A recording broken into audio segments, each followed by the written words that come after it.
할렐루야. 오늘 주님의 귀한 은혜와 축복이 저와 여러분에게 함께 하시기를 주님의 이름으로 축원합니다.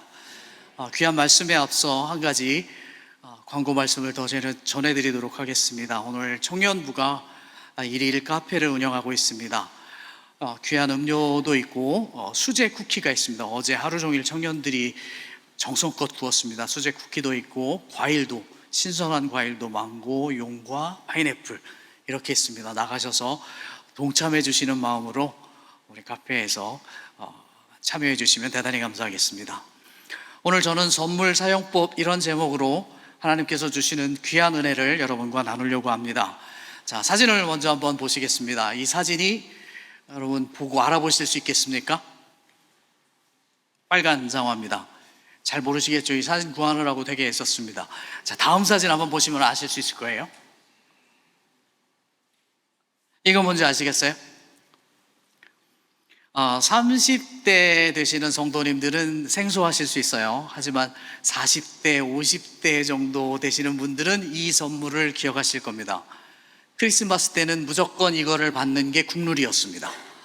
네, 이 플라스틱으로 되어 있는 빨간 장화인데 그 안에 과자들이 여러 개 다 잔뜩 들어가 있습니다. 제 어린 시절 최고의 크리스마스 기억은 다 이 빨간 장화하고 연관이 되어 있었습니다. 제 기억이 틀리지 않다면 제가 어린 시절에 크리스마스에는 웬만하면 눈이 왔습니다. 웬만하면 눈이 왔고 크리스마스 이브날 산타 할아버지가 주시는 선물을 잔뜩 기대하고 자기 양말을 머리맡에 놓고 자고 다음날 일어났을 때 그 양말 옆에 저 빨간 장화가 있으면 세상에 그 기쁨은 이루 말할 수가 없죠. 물론 산타 할아버지가 안 계시다는 것은 진작에 알았습니다. 하지만 그걸 얘기하는 순간 선물이 안 오죠. 그러니까 꾹 참고 저걸 계속 받았던 기억이, 저 빨간 장화를 제가 초등학교 졸업할 때까지 받았던 걸로 기억합니다. 기억 못 하시는 분은 굉장히 좀 여유로운 환경에서 지내셨던 분이고요. 저는 저 선물 받는 게 그렇게 행복했습니다. 그 중에 최고 기억 중 하나가 아마 제 초등학교 3학년 때였던 것으로 기억합니다. 그날도 어김없이 눈이 왔습니다. 그리고 눈이 오고 머리맡에 저 빨간 장화가 있었죠. 성탄절 아침이었습니다. 교회를 가려고 준비하고 있는데 저 선물을 받으면 일단 다 쏟지 않습니까? 그래서 과자를 딴 데다가 숨겨놓고 저걸 텔레비전 위에다 이렇게 놓습니다. 보고 굉장히 오랫동안 기뻐하죠. 그런데 이 3학년짜리 눈에 그 빨간 장화가 눈에 들어온 거예요. 그래서 이게 한 짝만 들어온 게 아니라 두 짝이 들어와요. 왜냐하면 저한테 형이 있었거든요. 3살 많은 형님이 계셨고 그 형님도 똑같은 걸 받았어요. 그래서 장화 2개가 있는데 그게 눈에 딱 들어온 거예요. 그래서 교회를 가야 되는데 한 짝, 형님이 놓은 한 짝은 제 오른발에, 제가 놓은 왼쪽 한 짝은 제 왼발에 이렇게 신고 교회를 갔었습니다. 갔다 오는 동안 그 눈길에 거기를 그 플라스틱 장화를 신고 갔다 오느라고 30번도 넘게 넘어졌던 걸로 기억합니다. 주신 선물을 잘못 썼죠. 너무 좋아서 그러다 보니까 제 3학년 때 기억입니다. 여러분, 이제까지 받으셨던 선물 중에 가장 기억에 남는, 여러분을 기쁘고 행복하게 젖게 만드는 선물이 혹시 있으셨습니까? 그 선물을 받으시고 그 선물을 잘 사용하셨습니까? 아니면 저처럼 보고 즐기라고 기뻐하라고 준 선물을 신고 나가서 수없이 넘어졌던 저처럼 받은 선물을 잘못 사용하기도 했습니까? 오늘 본문에는 선물에 대한 이야기가 나옵니다. 선물을 국어사전에서 그 뜻을 찾아봤더니 이런 뜻이 있습니다. 남에게 축하나 고마움의 마음을 담아 선한 의도로 주는 물건, 이게 선물이랍니다. 조금 보태자면 선한 의도로 공짜로 주는 물건, 이게 선물이죠. 반면 악하거나 비틀린 의도로 주는 물건은 선물이라고 얘기하지 않습니다. 뇌물이라는 단어가 있습니다. 똑같이 공짜처럼 보이지만 이걸 악한 의도가 담긴 선물을 잘못 받으면, 뇌물을 잘못 받으면 큰일 날 수도 있습니다. 나중에 어떤 일을 당할지 아무도 모르는 일입니다. 자, 그렇다면 오늘 선물이라고 표현한 것은 분명히 하나님께서 선한 의도로 축하와 고마움의 마음을 담아서 저와 여러분에게 주신 것, 이게 선물입니다. 이게 믿음이라는 건데, 과연 본문이 말하는 선물은 어떤 선물인가 확인해 볼까요? 본문을 한번 띄워주시면 확인해 보겠습니다. 8절입니다. 자, 함께 읽어볼까요? 시작. 너희는 그 은혜에 의하여 믿음으로 말미암아 구원을 받았으니 이것은 너희에게서 난 것이 아니요 하나님의 선물이라. 아멘. 하나님의 은혜에 의하여서 믿음으로 구원을 받았다라고 성경은 말하고 있습니다. 5절에도 비슷한 말씀이 있습니다. 그러나 이 8절에는 믿음으로 말미암아, 믿음 때문에 라는 표현이 추가되어 있습니다. 쉽게 설명을 해보자면 하나님께서 예수 그리스도를 통해서 우리에게 구원을 주셨고 그 구원을 받은 사람들에게 은혜가 된다라는 뜻입니다. 그렇다면 근데 이 구원을 믿음으로 받는다. 그 믿음이 선물이다. 오늘 성경은 그렇게 얘기합니다. 그렇다면 이 구원을 믿기만 하면 얻을 수 있다는 구원, 그것이 그 믿음이 선물로 주어졌다는데 과연 믿음이 뭘까? 믿음이 뭐길래 선물로 주셨을까라는 질문을 우리가 하지 않을 수 없습니다. 조금 이제 재미없는 설명을 드리도록 하겠습니다. 조금만 참아주시면 제가 끝까지 설명하도록 하겠습니다. 성경이 말하는 믿음은 신약과 구약에서 사용하는 단어가 다릅니다. 구약에서는 히브리어로 믿음이라는 말을 쓸 때 에무나라는 단어를 씁니다. 이건 지원, 유지라는 뜻을 가진 동사에서 파생된 명사입니다.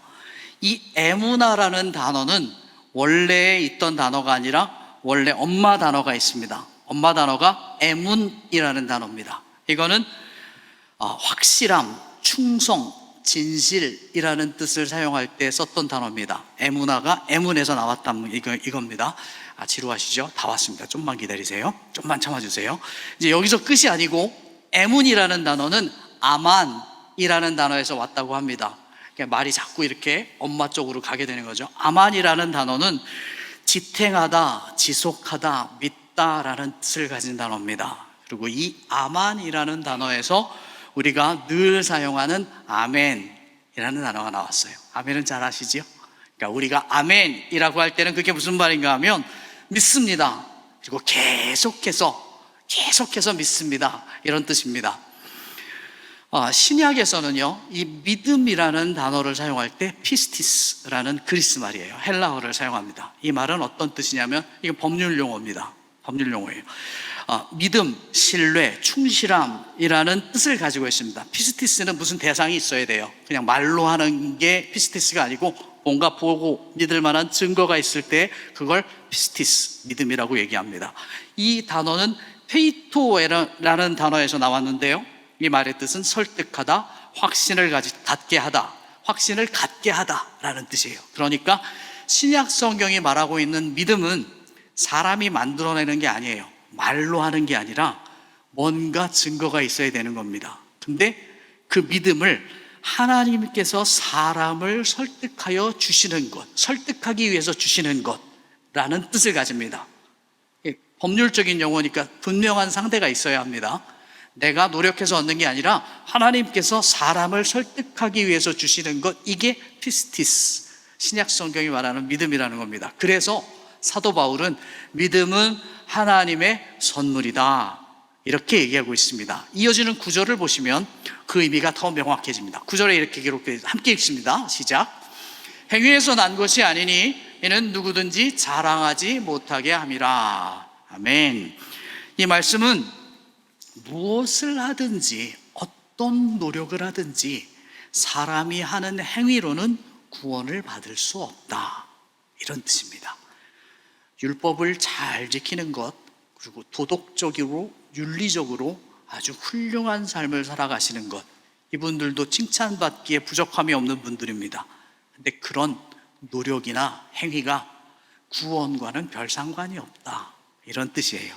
인간적인 노력으로는 구원을 얻을 수 없다. 성경은 이렇게 얘기합니다. 왜 그러냐면 무슨 노력을 하든지 간에 하나님의 기준에는 도달할 수 없기 때문에 그렇습니다.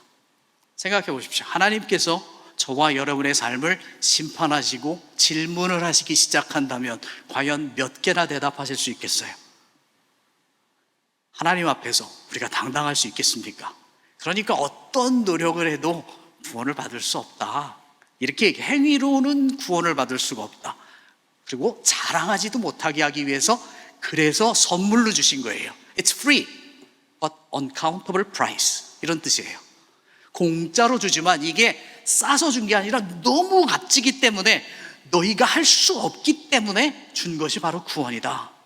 그걸 믿음으로 받는 거다라는 겁니다. 여러분 뭘 믿어야 될까요? 여러분 사도신경 고백하셨죠? 그걸 믿는 겁니다. 하나님을 믿고 예수님을 믿고 성령을 믿고 거룩한 공의 교회를 믿고 몸이 다시 사는 것 죄를 사하여 줄 영생을 믿습니다. 이렇게 고백하잖아요. 믿습니다라는 단어에 걸린 것들을 가만히 보시면 우리가 믿어야 될 것들이 나와 있습니다. 근데 그걸 믿을 때에 선물로 주신 믿음이 필요한 거예요. 듣는다고 믿는 게 아니고 듣고 믿어야겠다라고 내가 선택하는 겁니다. 그럴 때 그 선물이 힘을 발휘한다. 뭔가 articulation, 뭔가 power 이렇게 해서 움직여서 내 안에서 그게 믿어지게 된다. 오늘 성경은 그렇게 얘기합니다. 여기까지 하나님께서 주신 믿음이라는 선물을 어떻게 사용하는지에 대해서 간단하게 설명을 드리자면 주신 선물을 믿음으로 예수 그리스도께서 나를 대신해서 십자가에 돌아가셨고 그 예수님께서 나의 구세주가 되심을 믿기로 결단하면 내 안에 주신 믿음이라는 선물을 통해서 믿어지게 된다. 그래서 구원을 얻게 된다 라는 뜻입니다. 여러분 아멘이십니까? 그런데 이제 선물로 주신 믿음의 용도가 구원받는 걸로 끝나버리는 걸까요? 한 번만 쓰고 끝날까요? 성탄절 선물이 한 번만 오고 안 온다 그러면 얼마나 슬프겠어요. 매년 오잖아요. 계속 선물이 옵니다. 이 선물을 계속 사용할 수 있어야 합니다. 여러분 하나님의 은혜로 구원받은 자들에게는 그걸로 끝이 아닙니다. 왜냐하면 천국 가기 전까지 구원받은 자로서 지금 이 땅에서 살아가야만 하기 때문입니다. 이것을 구원받은 자의 세상살이라고 이야기합니다. 저와 여러분이 지금 살고 있는 삶, 지금 이 시간, 지금 이것이 바로 구원받은 자의 세상살이입니다. 말 되게 멋있습니다. 이 구원받은 자의 세상살이, 그러니까 대단한 것 같지만 실제로 구원받은 자가 세상에서 살아가는 것이 생각보다 어렵습니다. 되게 어렵습니다. 이 말처럼 그리 쉬운 삶이 아니기 때문에 우리가 고민하게 되는 거죠. 갈등하게 됩니다. 왜냐하면 순진하게 믿음만 가지고 사는 것만으로는 약삭 빠르고 계산 빠른 세상에서 버텨나고 인정받기가 쉽지 않기 때문에 그렇습니다. 그리고 믿음만 가지고 우직하게 사는 그런 삶이 악한 세상에서 잘 통하지가 않습니다. 그래서 믿음은 여기 있고 삶은 여기 있고 따로따로의 삶을 사는 거죠. 그리고 죄송한 말씀입니다만 아닌 척, 괜찮은 척 하고 하나님 앞에 나와 있는 거죠. 우리가 다 마음이 그렇습니다. 믿음대로 살았으면 좋겠는데 그러지 못하고 하나님 말씀하시는 그 말씀대로 살았으면 좋겠는데 그럴 수 없어서 우리의 갈등이 있고 우리의 속상함이 있고 우리의 민망함이 거기에 있습니다. 이때 필요한 게 믿음입니다. 그러니까 믿음은, 선물로 주신 믿음은 구원받을 때 한 번만 사용하는 것이 아니고 구원받은 이후에 계속되는 구원받은 자의 세상살이에도 아주 요긴하게 사용되는 귀한 선물입니다. 여러분 이걸 기억하시기를 주님의 이름으로 축복합니다. 성경에 보면은요, 이 믿음을 가지고 정말 거인처럼 살아가신 분들에 대한 기록들이 많이 나와 있습니다. 정말 많은 분들이 있는데요, 손으로 꼽자면 아브라함, 이분 대단하시죠? 노아, 엄청난 분입니다. 그리고 에녹, 정말 대단한 분이죠. 그리고 모세, 두 말이 필요 없습니다. 그리고 바울에 이르기까지 정말 어마어마한 믿음의 거인들에 대한 기록이 나와 있습니다. 그분들에 대한 기록을 읽어보면 That's amazing, 정말 대단하다라는 말밖에는 다른 표현할 말이 없습니다. 그런데 그분들의 기록을 읽을 때마다 힘을 얻고 우와 나도 할 수 있어 라고 해야 하는데 죄송합니다. 저는 사실 좀 더 위축되고 좀 더 속상하더라고요. 자신감을 잃기도 하고. 왜냐하면 그분들처럼 살 자신이 없어서 100살에 기도해서 얻은 아들을 하나님께서 바치라 그러면 하나님 가지가지 없어서 이럴 수 있겠습니까? 저는 자신이 없더라고요. 그 정말 믿음의 거인들에 대한 기록을 보고 힘을 얻어야 되는데 나는 저렇게 살 수 없어 라고 좌절하고 참 그러면서 비겁하게 살고 그런 모습을 발견합니다. 목사님, 저도 마찬가지입니다. 그런 고민 중에 저는 한 가지 못된 생각을 하게 됐습니다. 나 같은 사람은 없을까? 이런 생각을 하게 됐어요. 좀 이기적이고 계산적이고 좀 비겁한 이런 사람에 대한 기록, 그런 사람이 믿음을 가지고 살았을 때 어떤 일이 생겼을까? 그런 사람은 없을까? 좀 못된 생각이죠? 있더라고요. 있어요. 비슷한 사람이 있더라고요. 야곱이라는 분인데요.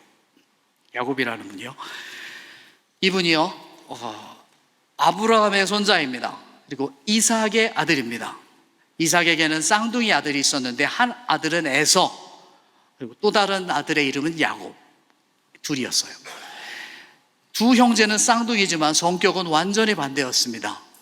요즘 유행하고 있는 MBTI를 분석을 하면 형 에서는 극이성향, 밖으로만 나도는 그런 아들이었고요. 야곱은 극아이 성향, 집에만 있는 그런 아들이었습니다. 그런데 이 두 아들이 무럭무럭 자라죠. 밖에 있던, 집에 있던 애들은 금방금방 자랍니다. 그 말은 아버지 이삭이 늙고 있다, 이런 뜻이죠. 늙어가는 이삭이 한 가지 결심을 합니다. 더 늙기 전에 내가 가지고 있는 족장의 권한을 아들한테 넘겨줘야겠다. 당시 이스라엘은 나라가 아니라 부족이었어요. 그래서 족장의 권한을 아버지가 아들한테 주는데 아들한테 다 주는 게 아니라 한 아들한테만 줍니다. 그래서 형 에서한테 주려고 결심을 합니다. 근데 야곱은 집에만 있잖아요. 그 집에 있으니까 그 이삭이 하는 얘기를 다 들어요. 그리고 이 극아이 성향, 소극적인 성향을 갖고 있던 야곱이 일생일대에 결심을 합니다. 저 장자의 권한을 내가 받아야 되겠다. 왜냐하면 형 에서가 장자의 권한을 가지고 가면 자기는 아무것도 없거든요. 그러니까 저걸 내가 잡아야겠다, 이렇게 생각합니다. 이기적이고 계산적인 판단이었죠. 성공합니다. 그래서 형 에서의 장자의 권한을 야곱이 받습니다. 근데 문제는 그 다음이에요. 그 다음에 아무 일도 안 생깁니다. 아버지 이삭도 여전히 살아계시지요. 형 에서의 화만 돋군 결과가 됐어요. 안 그래도 얼굴 뻘건 에서가 화가 나서 얼굴이 완전 빨갛게 됩니다. 그리고 내가 저 동생 야곱 저 녀석을 죽일 거다라고 하면서 화를 불같이 냅니다. 족장이 되면 뭐합니까? 아무것도 달라진 게 없고 오히려 죽을지도 모르는 상황이 됐어요. 그래서 이 계산이 빠른 야곱은 도망갑니다. 도망가는 게 최고죠.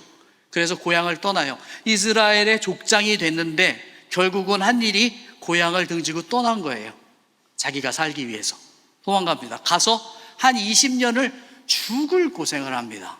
정말 고생을 해서 거기서 아내도 4명을 얻고 큰 재산을 얻고 자녀도 10수명을 얻습니다.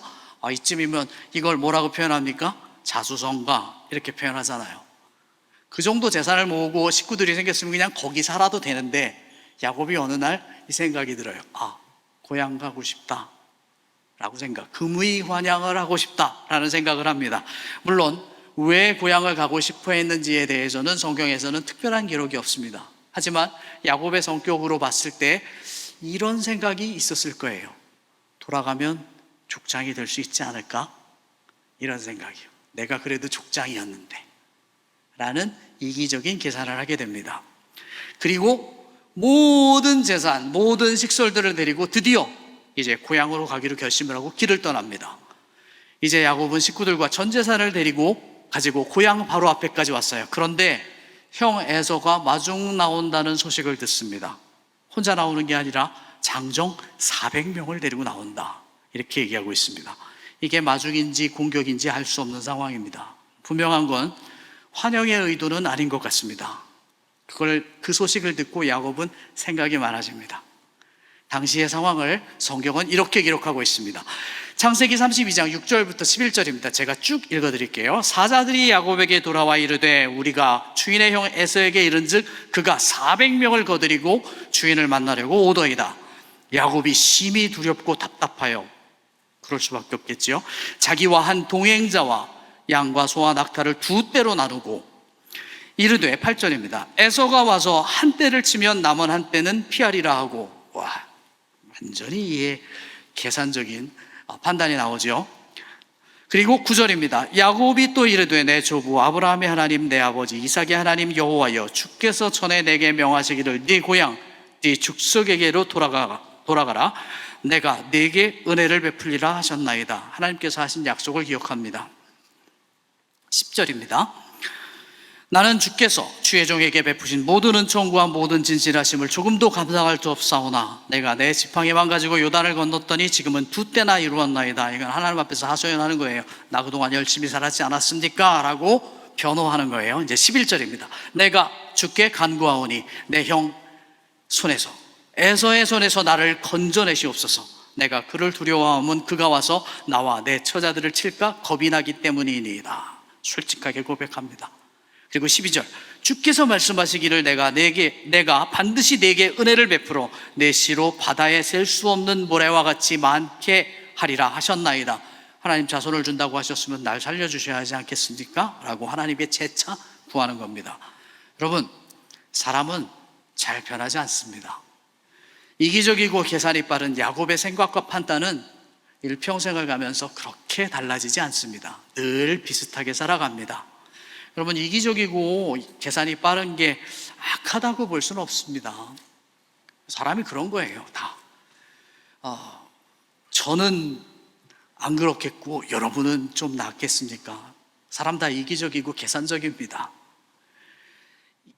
그런데 이기적이고 계산적인 삶을 살다가 막다른 골목을 만날 수 있습니다. 그런 사람이라고 해서 늘 평안한 삶을 살겠습니까? 야곱처럼 오늘 인생에 막다른 골목을 만날 수 있어요. 형이 400명을 끌고 오는데 저 사람들이 나를 죽일지 아니면 살릴지 모르겠다. 계산적으로만 따져서 400명이 와서 한 대씩만 때려도 야곱은 살아날 가능성이 없습니다. 그렇지 않겠습니까? 얼마나 두렵고 무섭겠어요. 근데 이 이기적이고 약삭빠른 야곱의 반전이 11절에 나옵니다. 11절 처음에 우리가 지나간 단어가 있습니다. 뭐라고 기록하냐면요, 내가 주께 간구하오니. 11절입니다. 내가 주께 간구하오니. 이게 뭐라고 그러냐면, 이기적인 야곱이 눈앞에서 먼지를 일으키며 다가오는 형 에서의 무리 그리고 400명의 군사들을 봅니다. 그리고 겁에 질려서 이러다 죽을 수도 있겠구나 라는 생각을 할 때에 야곱이 반전을 이뤄냅니다. 그때 눈을 들어서 하나님께 기도하는 거예요. 400명을 보고 벌벌벌 떨다가 눈을 들어서 하나님을 보는 거죠. 이게 반전입니다.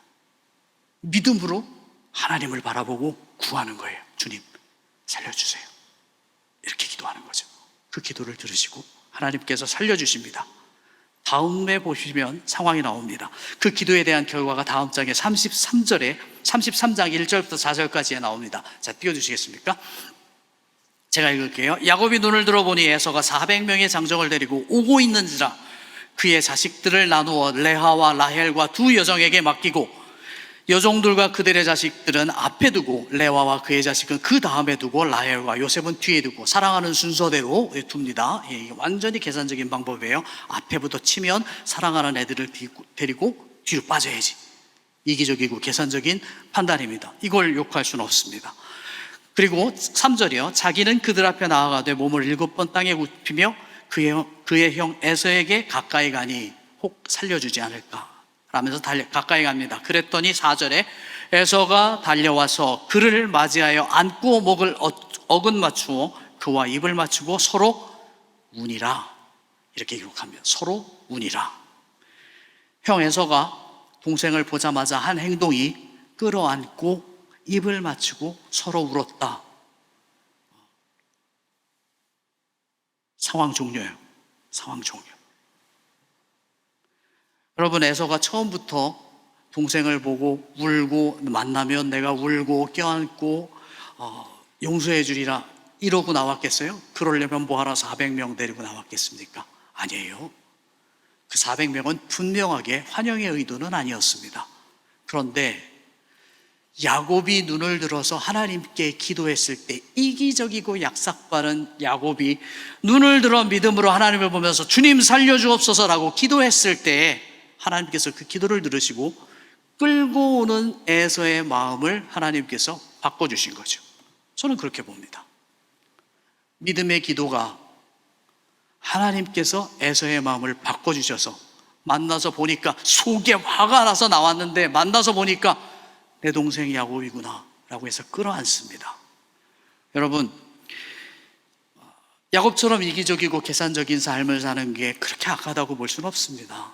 그리고 물론 조금 아쉽기는 합니다. 꼭 이렇게까지 살아야만 했을까 라는데, 그래도 더 정이 가는 이유가 우리가 이렇지 않나요? 우리도 이렇게 이기적이고 약삭빠른 삶을 살고 있지 않습니까? 그러니까 더 야곱에게 더 정이 가는 거죠. 여러분, 구원받은 자로서 세상을 살아가는 것이 정말 만만치 않습니다. 이기적이고 계산적으로 살다니 그리스도인답지 못하다라는 평가를 받을까 봐 두렵고, 그렇다고 믿음만 가지고 살자니 늘 손해와 양보를 해야 되거나 늘 져주는 삶을 살아야 되는 것 같아서 고민되지 않습니까? 그럴 때 쓰라고 하나님이 믿음이라는 선물을 주셨습니다. 이때 필요한 것이 믿음입니다. 이기적인 계산적인 삶을 살다가도 문득 나는 하나님의 사람이지, 예수 그리스도의 은혜로 구원받은 사람이지 라는 생각을 들면, 세상을 바라보면서 계산하고 세상을 바라면서 손가락질하던 그 모습을 그만두고 눈을 들어서 하나님을 보고, 하나님 도와주세요, 하나님 이렇게 악하게 살면 안 되지 않겠습니까? 하나님 도와주세요 라고 기도하는 겁니다. 이게 믿음을 사용하는 올바른 사용법입니다. 여러분, 저하고 한 10년 정도 사귀어온 한 집사님 한 분이 계십니다. 10년 전에 집사님이셨는데요, 그분이 저에게 찾아오셔서 찬양팀을 한번 같이 지도해 줄 수 있겠냐고 이렇게 오셨습니다. 오셔서 찬양팀에 대해서 쭉 설명을 하시는데, 무슨 찬양팀이 못도하고 누구도 모여있고 얘기를 하는데 귀에 하나도 들어오지 않더라고요. 저한테 들어오는 거는 이분이 저를 만나기 위해서 2시간을 운전하고 오셨다는 거예요. 평신도가 목사를 만나서 사역을 같이 하자고. 바뀌었죠? 그죠? 목사가 평신도를 찾아가서 같이 사역하자고 하는 건 쉬운 얘기인데, 평신도 분이 목사를 찾아와서 사역하자고 하는 거는 이게 되게 특별한 일입니다. 저는 그래서 딱 한 가지만 기억합니다. 이분이 나를 만나기 위해서 내가 뭐길래 2시간을 운전을 해서 이렇게 오셨나. 그래서 그 말씀을 드렸어요. 집사님이 오신 거 너무 감사합니다. 뭔지 잘 모르겠지만 같이 하겠습니다. 그래서 그때부터 그 찬양팀을 같이 쭉 섬겨오고 있는데요, 한 5년쯤 지났는데 이분이 이 얘기를 하시더라고요. 연말이, 사업하시는 분이에요. 연말이 되면 그 사업하는 분들이 다 모여서 큰 파티를 하는데 요트를 빌려서 하신대요. 요트를 빌려서 정말 많은 분들이, 정말 어마어마한 분들이 오셔갖고 그 연말 파티를 한답니다. 딱 들어도 되게 중요한 자리 같지 않습니까? 사업하는 분들은 또 커넥션이 되게 중요하니까요. 근데 그분이 한 번 갔다 오더니 저한테 이런 말씀을 하시더라고요. 쉽게, 진지하게 하신 것도 아니고요, 그냥 편안하게 말씀하시더라고요. 이제는 안 가려고요. 왜요? 그랬더니 거기 갔더니 그리스도인이 그렇게 파티하고 그러면 안 되겠더라고요. 안 갈랍니다. 그렇게 얘기하시더라고요. 근데 제 귀에는 어떻게 들리냐면, 믿음으로 저는 하나님 보고 올바른 길을 선택하겠습니다. 좀 포기하면 어떻습니까? 저는 믿음으로 하나님 보고 선한 방법을 선택하겠습니다. 이렇게 들리더라고요. 그분이 사업을 얼만큼 어떻게 그리고 정말 잘 하고 계신지 정확한 사실은 모르겠습니다. 그럼 한 가지 정확하게 말씀드릴 수 있는 거는, 제가 그분의 그 얘기를 듣고 이분은 믿음으로 하나님을 향해서 이렇게 선택했구나 라고 깨달은 이후로 그분을 향한 기도를 그날 이후로 단 하루도 빠지지 않고 하고 있습니다. 그리고 저는 그 믿음의 선택을 한 그분에게 하나님께서 선한 인도하심으로 축복으로 가득 채워주실 것을 조금도 의심하지 않습니다. 믿음을 잘 사용하신 거죠. 목사로서 참 힘들고 어려운 때가 많았습니다. 그런데 정말 좀 고통스러웠던 경험이 있는데요, 이 힘과 돈, 권력을 가지신 분, 이분 앞에서는 옳고 그른 게 별로 중요하지 않더라고요. 이것이 옳다고 얘기했는데 옳지 않은 것을 막 옳다고 이야기하고 상황을 만들어가고 안 되고, 그게 틀렸다고 얘기하면 보복이 막 오고, 이게 되게 고통스러웠어요. 믿음으로 참 옳은 선택을 했는데 왜 이런 힘들고 어려운 결과가 오지? 근데 정말 고통스러웠던 경험은 제 사랑하는 아이들이 커가잖아요. 아이들한테 세상은 그런 거야 라고 가르칠 때 정말 비참했어요. 정말 비참하더라고요. 이걸로 그냥 이렇게 살다가 끝인가? 이런 생각이 들었습니다.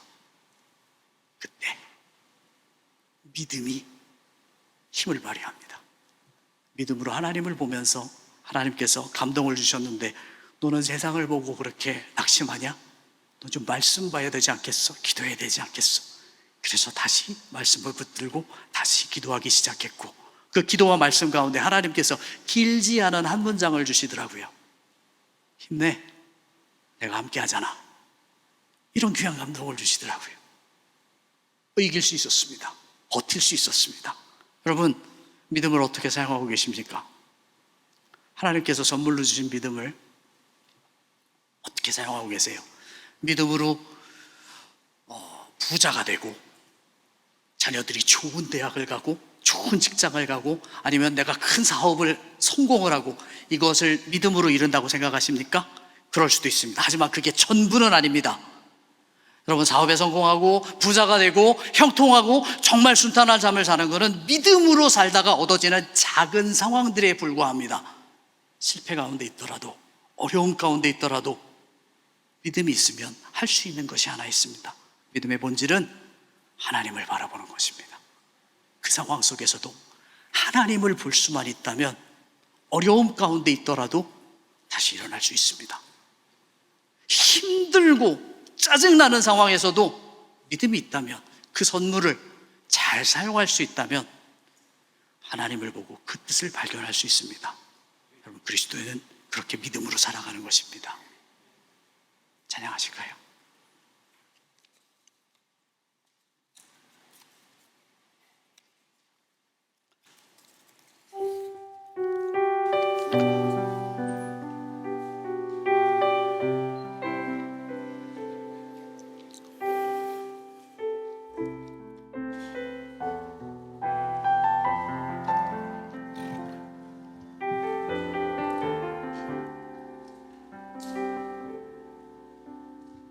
주님, 제 마음이 너무 둔해서 주님을 볼 수 없습니다. 이 땅에 속하여 이 땅만 보다가 주님 손을 놓쳤습니다. 나는 나그네로 왔는데 왜 주저앉게 되었나? 나는 청지기인데 언제부터 내 삶의 주인이 되어버렸나?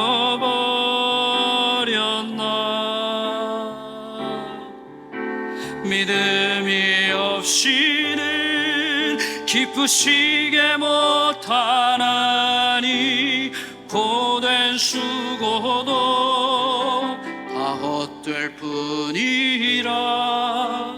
믿음이 없어서 무너진 삶의 모든 자리에 다시 주님을 기다립니다.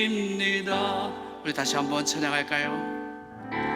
주님, 제 마음이 너무 둔해서 주님을 볼 수 없습니다.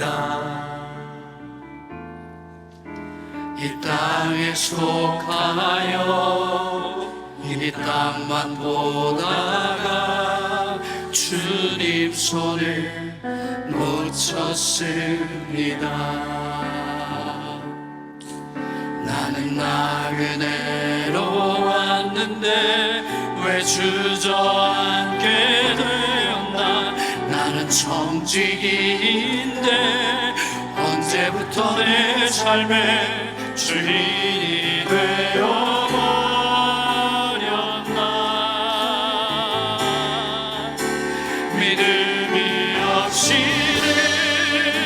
기쁘시게 못하나니 보낸 수고도 다 헛될 뿐이라 믿음이 없어서 무너진 삶의 모든 자리에 다시 주님을 기다림 믿음이 없이는 기쁘시게 못하나니 보낸 수고도 다 헛될 뿐이라 믿음이 없어서 무너진 삶의 모든 자리에 다시 주님을 기다림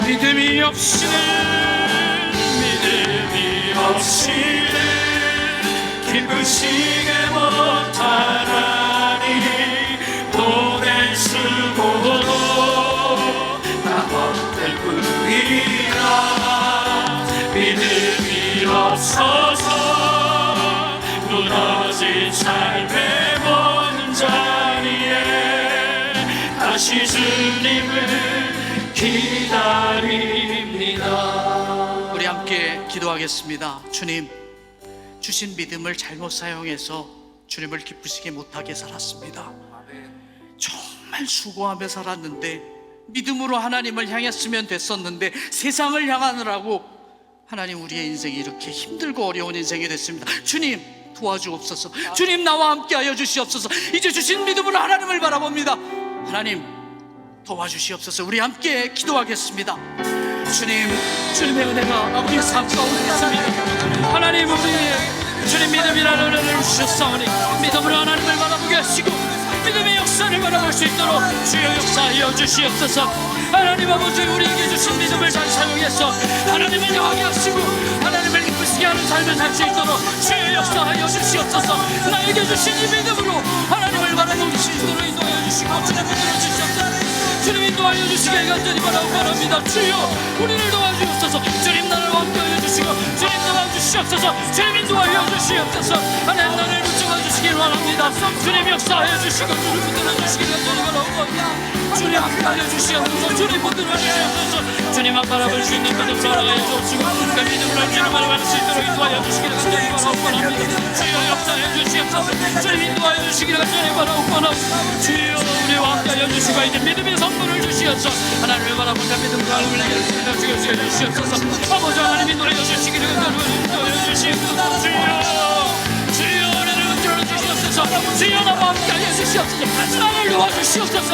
주님 역사하여 주시고 주님 흔들어 주시길 원합니다. 주님 인도하여 주시옵소서. 인도하여 주시옵소서. 주여 역사하여 주시옵소서. 아버지 하나님 인도하여 주시기를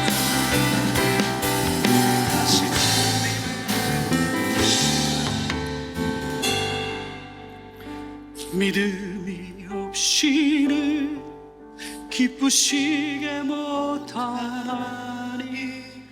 고된 수고도 다 헛될 뿐이라 믿음이 없어서 무너진 삶의 모든 자리에 다시 주님을 기다립니다.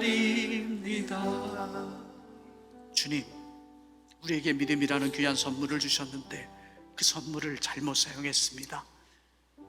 그 믿음으로 부자가 되려고 했고 그 믿음으로 멋진 삶을 살려고 했습니다. 그러나 주님, 이제 오늘 말씀하여 주십니다. 믿음은 그 믿음으로 하나님을 바라보는 것이다.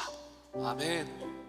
내가 하나님을 향하여서 결단할 때 하나님께서 내 삶을 도와주시는 줄 믿습니다. 아멘. 세상을 바라보느라고 절망하고 세상을 바라보느라고 이기적이고 계산적인 삶을 살다가 이제 하나님을 바라보고 주님 도와주시옵소서. 아멘. 주님 나와 함께 하시옵소서. 아멘. 이 귀한 결단과 이 귀한 기도를 들어주시고 주님 우리들을 도와주시옵소서. 아멘. 그래서 그 믿음으로 하나님을 기쁘시게 하는 주님의 귀한 자녀들 되게 하여 주옵소서. 아멘. 이제는 우리 구주 예수 그리스도의 은혜와 아버지 하나님의 극진하신 사랑하심과 성령님의 위로 역사 내주 충만하심이 오늘 주신 말씀을 붙들고 주신 믿음을 선물로 알고 그 선물을 잘 사용해서 이제는 하나님을 보겠노라고 결단하는 주님의 귀한 자녀들 위해, 저들의 사업 위에, 저들의 가정 위에, 저들의 미래 위에 이제로부터 영원토록 함께 있을지어다. 아멘.